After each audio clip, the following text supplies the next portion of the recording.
फैजुल्ला खान स्वाति हमारे साथ मौजूद हैं, जरा उनसे पूछते हैं कि कराची के अंदर जो नताइज हैं ये सामने आ रहे हैं, इससे क्या ये इसको इंटरप्रेट किस तरह से करते हैं? पीपल्स पार्टी की ऑब्वियसली अभी तक जो नशिस्तें हैं 92 हैं, ये उसको कंटेस्ट कर रही हैं जमात इस्लामी और तहरीक इंसाफ। वो कह रही है हमारी नशिस्तें छीनी गई, पीपल्स पार्टी को दी गई। लेकिन बहरहाल फैज साहब, ये जो एमक्यूएम का वोटर जो एमक्यूएम का जो बॉयकॉट हुआ, क्या वो जो वोट है वो खामोशी से घर बैठा रहा या उसने किसी और को वोट दिया? जो एमक्यूएम का मुहाजिर वोट है, क्या इसके बारे में हम कह सकते हैं कि कोई हमारे पास पैटर्न सामने आया है अभी तक? बहुत शुक्रिया। देखिए मारिया साहबा, अभी तो चूंकि आदाद शुमार मुकम्मल नहीं हुए हैं, बहुत सारे नताइज पर पाकिस्तान तहरीक इंसाफ और जमात इस्लामी एहतजाज भी कर रहे हैं। जमात इस्लामी का क्लेम है कि उनकी 94 नशिस्तें हैं और 86 का ऐलान किया गया था, और आज जमात इस्लामी का कहना है कि 2 और यूसी की उनको नशिस्तें दे दी गई हैं, जिसके बाद अब वो 88 पे खड़े हैं। ये तो क्लेम है, चूंकि अभी ये मामला चल रहा है, इसके बाद मेयर का मामला आएगा। जहां तक बात है कि वोटर कितना निकला कितना नहीं निकला, ये बात बिल्कुल ठीक है कि 2015 में जब बल्दियाती इंतखाबात हुए थे और तब एमक्यूएम अपनी पूरी कुव्वत के साथ मौजूद थी। गो कि एमक्यूएम का कहना है कि उस वक्त भी उनकी गिरफ्तारियां हो रही थी, उन्हें खुलकर सियासत करने नहीं दी जा रही थी, लेकिन इसके बावजूद जो टर्न आउट था वो बिल्कुल 36% तक रहा। और अब अगर जायजा लिया जाए तो 20 से 25 तक जितना अब तक वोट डाला है, जो सामने आया है, इतना टर्न आउट सामने आ रहा है। गो कि ये अभी हतमी नहीं है, फाइनल आदाद शुमार बाद में इलेक्शन कमीशन जारी करेगा।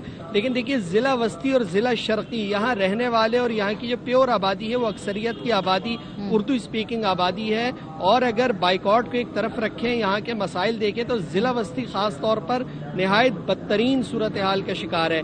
न यहाँ पर सड़कें हैं, न यहाँ की गलियां ठीक है, न पार्क है, न पानी आता है, न बिजली। तो ये मसाइल अपनी जगह मौजूद है। शहरियों को अगर वो बाइकॉट की तरफ जाते हैं तो उनके मसाइल झुके तू रहेंगे, क्योंकि जो लीडरशिप है, चाहे वो एमक्यूएम की हो या दीगर सियासी जमातियों की हो, बहुत सारी लीडरशिप तो जिला वस्ती और जिला शर्की में रहते भी नहीं है। तो लोगों को बराह रास्त उन मसाइल का सामना करना पड़ता है। तो अपने मसाइल के लिए बहरहाल लोग निकलें। ये बिल्कुल ठीक है कि बाइकॉट का भी एक असर है। एमक्यूएम का एक वोट तो मौजूद है, वो उसमें कमी बेशी जरूर हुई है, लेकिन अपनी जगह एक वोटर वो मौजूद है।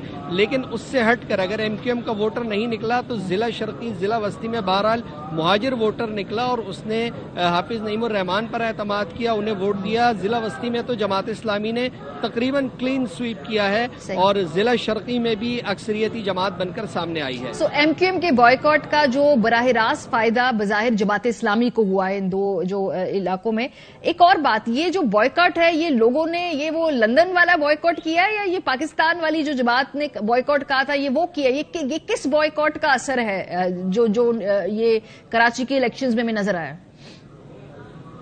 अच्छा मारिया साहब, अब तो ये मुश्तरका बाइकॉट हो गया। इससे पहले तो ये लंदन का बाइकॉट था, लेकिन इलेक्शन से कुछ घंटे पहले ये फिर मुश्तरका बाइकॉट हो गया। इसमें न सिर्फ पाकिस्तान बल्कि उसमें शामिल होने वाले जितने भी धड़े हैं, पीएसपी, डॉक्टर फारूक सत्तार, अब वो एमक्यूएम पाकिस्तान है, अब ये मुश्तरका बाइकॉट बन गया। तो ये आप दोनों का बाइकॉट कह सकते हैं। लेकिन इसके साथ साथ जो एक बात और है उसको नजरअंदाज कर रहे हैं हम, ये बल्दियाती इंतखाबात बड़ी मुश्किलों से हुए हैं। 7-8 माह तक मुसलसल इंतखाबात मुलतवी होते रहे। कन्फ्यूजन का यह आलम था कि एक दिन और एक रात पहले तक सहाफ़ी तक इस हवाले से कंफ्यूज थे कि इंतखाबात नहीं होंगे, क्योंकि बहुत ज़्यादा इस हवाले से कंफ्यूजन थी। और फिर इतनी बार ये इंतखाबात मुलतवी हुए हैं कि किसी भी जमात ने खुलकर मुहिम नहीं चलाई, सिवाय हाफिज नईमुर रहमान के किसी जमात ने इस तरह से मुहिम नहीं चलाई जो जमात इस्लामी ने चलाई।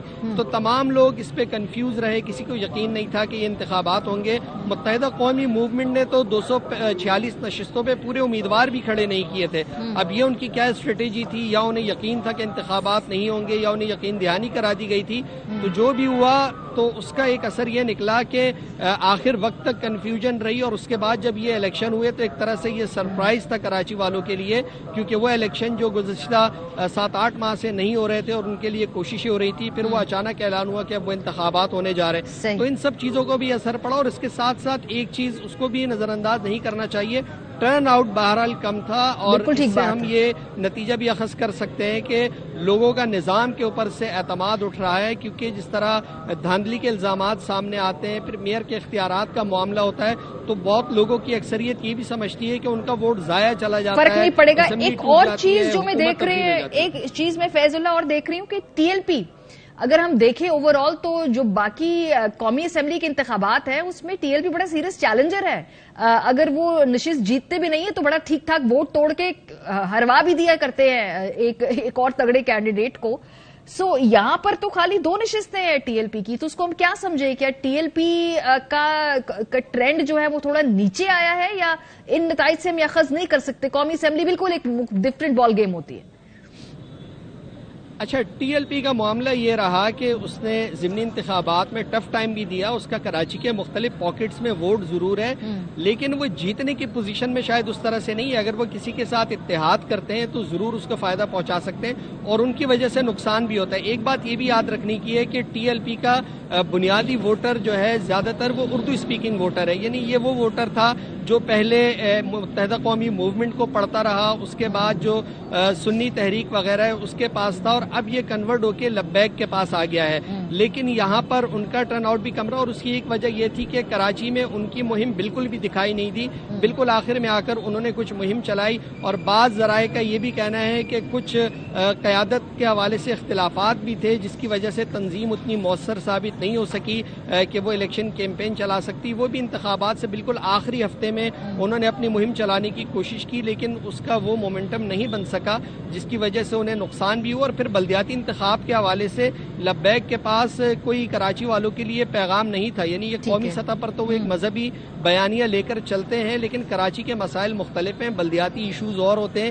اس میں سڑکوں کا مسئلہ ہے, پارک سے مسئلہ ہے, پانی کا مسئلہ ہے, ٹھیک ہے. تو لوگ اپنے روزانہ کے مطلب لوگ بڑا ہی ایک حقیقت پسندانہ فیصلہ کرتے ہیں بلدیاتی انتخاب میں ووٹ ڈالنے کے لیے. ابھی تک کے جو ریزلٹس ہیں اس سے بظاہر لگ رہا ہے تحریک انصاف, obviously آپ یہ بھی وہ کہیں گے جی ہمارے ساتھ دھاندلی ہوئی, اس کو وہ چیلنج ضرور کرے, لیکن وہاں پہ تنظیم اتنی فیلئر بھی نظر آیا. ووٹر ان کا زیادہ ریلائی اس بات پہ کرتے ہیں کہ بہت بڑی تعداد میں ووٹر نکلے گا, نہیں نکلا. پی ٹی آئی کسی پہ خسارہ انحصار تھا کہ خان صاحب کی شخصیت ایسی ہے کہ وہ کہیں گے اور ووٹر دھڑا دھڑ باہر نکلے گا.